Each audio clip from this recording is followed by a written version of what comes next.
The women's hockey team returns home to host Minnesota Duluth this weekend at LeBon Arena. Friday's game starts at 7 p.m., and Saturday's game is a 7:30 p.m. start. Head coach Mark Johnson is here. We'll have some opening comments, then take questions. Thanks, Brian. Certainly pleased with our effort this past weekend.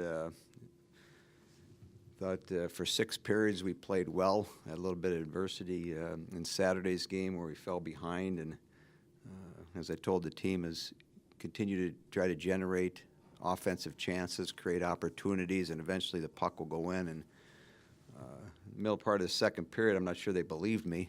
We had quite a few quality opportunities, and the goaltender was playing well, but we persevered and were able to, come away with a couple of solid wins on the road, and certainly looking forward to this weekend's challenge against a very good Minnesota Duluth team.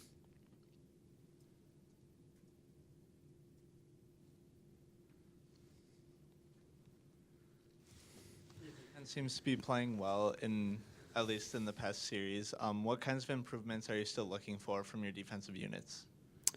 Well, I think, as you wind the season down, and we're sort of in that phase right now where you have 6 games left and then you have the postseason upon you, you try to hone in on a lot of little things. Obviously, that being one, and just the awareness of, every situation, every part of the game, all the little details are going to be really impacted as you enter the playoffs. So, there's areas in our game that we still need to improve, certainly looking at the power play and trying to, do some things and change some things and try to create some more goals. I think we're getting opportunities on it, but, the next step is to try to get pucks in the net. And so, pleased with a lot of areas, and certainly with any team, trying to fine-tune things as you come down the home stretch. How do you feel about Annie Pankowski's contributions this year? Well, it's been good in a lot of different areas. Certainly, she came in with an outstanding profile and certainly has made the adjustment into college hockey. There's some things within her game that, she'll tell you she needs to continue to work on. But, when she's hitting the net with her shot, she can be very effective, not only scoring goals but creating rebounds and offensive chances for her line mates. And, since we put her with Emily Clark and Britt, those 3 players have played really well, probably 5 or 6 games in a row now. And so hopefully that'll continue to grow. She was one of the last players cut from the U.S. national team before the Olympics last year. Whether it's from your playing experience or from your coaching experience, how do players typically react to something like that, and how do you think she's reacted? Well, hopefully they react in a positive way, where they look at maybe one of the reasons why she was released, and you take those and you ask the coaching staff that released you, what are the things I need to work on? You can feel sorry for yourself for a couple days, but more importantly, after that, you got to come back and work on those things. And so the next time, and the next opportunity, which she got up in Vancouver for the Four Nations, is, am I prepared now to do things to get me more playing time and become an impact player? And as she goes through her, her 4 years here, those are the things we'll look for too in her. And so she's grown since she's been here in September, and she'll need to continue to grow, because as she goes around, people will know her better. They'll know how she plays, and so things become more difficult. So she needs to work out and continue to work out and try to become a better player on an everyday basis. And I think she's taken that high road in regards to those things I talk about. You beat Minnesota Duluth soundly early in the season, but that was back in October. How relevant are those games now, and do you kind of bring that up with your team that maybe that isn't quite as relevant as maybe some of the players would think at this point?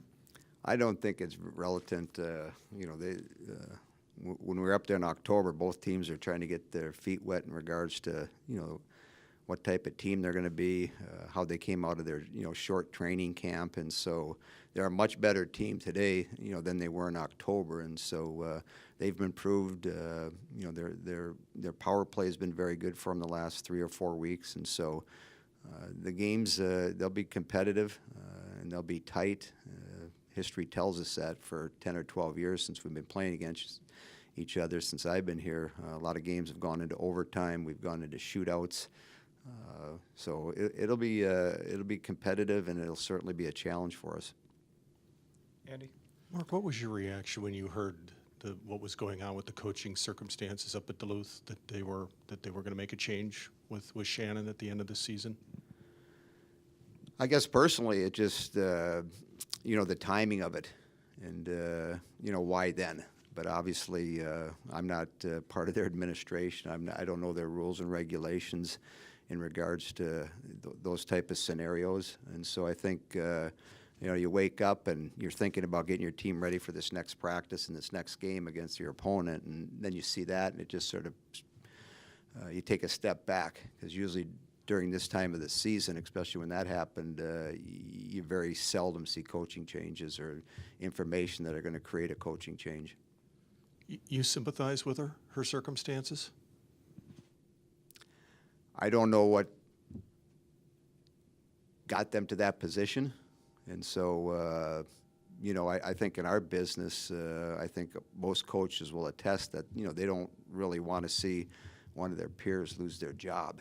And so, it's always a sad day. Certainly, she's been a big part of our league, been at it for 16 years, and it's had some great success. But again, I'm not attuned to all the details of, why they're going to go down that path. Is there a thread that kind of binds your seniors together? You're going to introduce them this weekend. Is there something about them that's unique?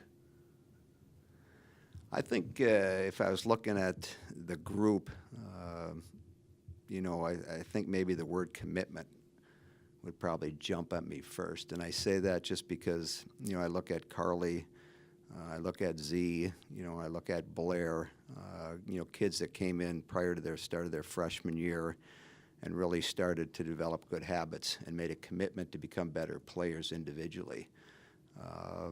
And it didn't waver. It didn't waver, from 1 month to another. They just kept going at it. Carly came in after her start of her sophomore year and really developed into a very, very good college player just because of her commitment to trying to become better in a lot of different areas. Blair was no different. She made a commitment.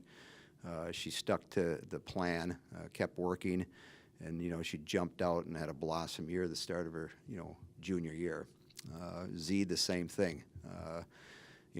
Britt, has had some hurdles that she's had to climb over, and she's had some situations where, she was looking, right in her face and right in the mirror that, I might not be able to play hockey again.